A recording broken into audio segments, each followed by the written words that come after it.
మీరెప్పుడైనా అబ్జర్వ్ చేసారా? మన ఫ్రెండ్ ఇన్‌స్టాగ్రామ్ అకౌంట్ మన దాంట్లో సెర్చ్ చేస్తే ఓన్లీ స్పెసిఫిక్ అమౌంట్ ఆఫ్ డేటానే వస్తది. ఎందుకొస్తదో తెలుసా? వెల్కమ్ టు డే 18 మన ఫ్రెండ్ ఇన్‌స్టాగ్రామ్ అకౌంట్ మన ఇన్‌స్టాగ్రామ్‌లో సెర్చ్ చూస్తే మనకి ఓన్లీ స్పెసిఫిక్ అమౌంట్ ఆఫ్ డేటానే వస్తది. సో, మనకి ఇక్కడనే వచ్చిందేంటంటే గెట్ మెథడ్. మనం గెట్ మెథడ్ యూజ్ చేసుకొని డేటాబేస్‌లో ఉన్న డేటాని అయితే ఫెచ్ చేసుకుంటాం. మనకి only specific amount of data అని ఎందుకొస్తుందంటే, మనం గెట్ మెథడ్‌లో మనమైతే ఒక కండిషన్ అనేది పెడతాం. ఓన్లీ యూజర్ ఐడీ అంటే మనకు యూజర్ ఐడీ పాస్ చేస్తే ఓన్లీ ఆ యూజర్ ఐడీ యొక్క డేటా మాత్రమే వస్తది.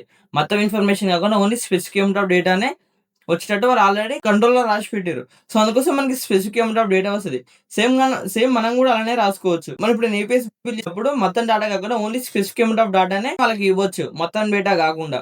బట్ మనం ఇన్‌స్టాగ్రామ్ అకౌంట్ మన డివైస్‌లో లాగిన్ చేసి చూసుకుంటే మనకి హోల్ ఇన్ఫర్మేషన్ మొత్తం వస్తది. అంటే ఇక్కడ ఒక్కొక్క కంట్రోలర్ ఉంటది.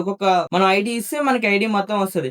ఎగ్జాంపుల్ ఇన్‌స్టాగ్రామ్ అడ్మిన్స్ ఉర్రు అనుకుందాం. వాళ్ళకేమొస్తది మన యూజర్స్ డాటా మొత్తం వస్తది. అంటే పోస్ట్‌లు ఎంతమందుర్రు, ఫాలోవర్స్ ఎంతమందుర్రు అంటే వాళ్ళు అడ్మిన్స్ కాబట్టి వాళ్ళకి మొత్తం డేటా వస్తది. మనం యూజర్స్ కాబట్టి మనకు స్పెసిఫిక్ డేటానే వస్తది. మన ఫ్రెండ్స్ అకౌంట్ ఓపెన్ చేస్తున్నాం కాబట్టి ఓన్లీ మనకు ఫ్రెండ్ యొక్క స్పెసిఫిక్ డేటా మాత్రమే వస్తది. దీన్ని మొత్తాన్ని హ్యాండిల్ చేసేదే మన గెట్ మెథడ్. మనకి హెచ్‌టిటిపిలో 4 ఉంటాయి కదా!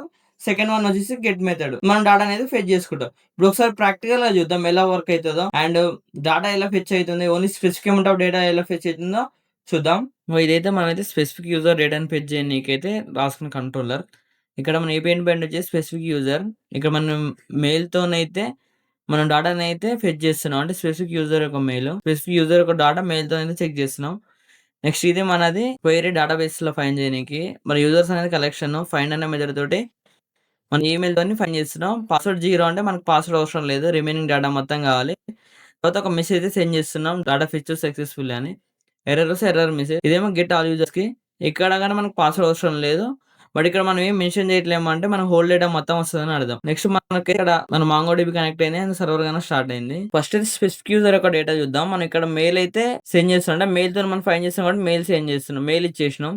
మెయిల్ ఇచ్చి ఇక్కడ మనం సెండ్ కొడితే మనకైతే స్పెసిఫిక్ యూజర్ డేటా వచ్చింది. అంటే కలెక్షన్‌లో మనకి నేమ్, ఈమెయిల్, పాస్వర్డ్ ఉంది. మనకు పాస్వర్డ్ వద్దు కాబట్టి నేమ్, ఈమెయిల్ వచ్చింది.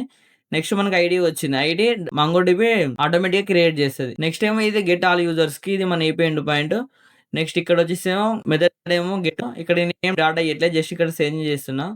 సెండ్ చేస్తే మనకైతే డాటా మొత్తం వచ్చింది. మన కలెక్షన్‌లో ఉన్న డాటా మొత్తం. సో, ఇలా మనమైతే కండిషన్ బేస్ మీద డాటా ఫెచ్ చేస్తాం. అండ్ కండిషన్ ఏం లేకుండా మనకి ఇట్లా మొత్తం హోల్ డాటా మొత్తం వస్తది. అండ్ ఒకవేళ మీరు ఇన్‌స్టాగ్రామ్‌లో చూస్తున్నట్టయితే అకౌంట్ ఒకసారి ఓపెన్ చేసి మన కంటెంట్ చూడండి. ఒకవేళ మీకు నచ్చితేనే ఫాలో చేయండి. అండ్ యూట్యూబ్‌లో చూస్తున్నట్టయితే సబ్స్క్రైబ్ చేసుకొని పెట్టుకోండి. మన నెక్స్ట్ వీడియోలో కలుద్దాం.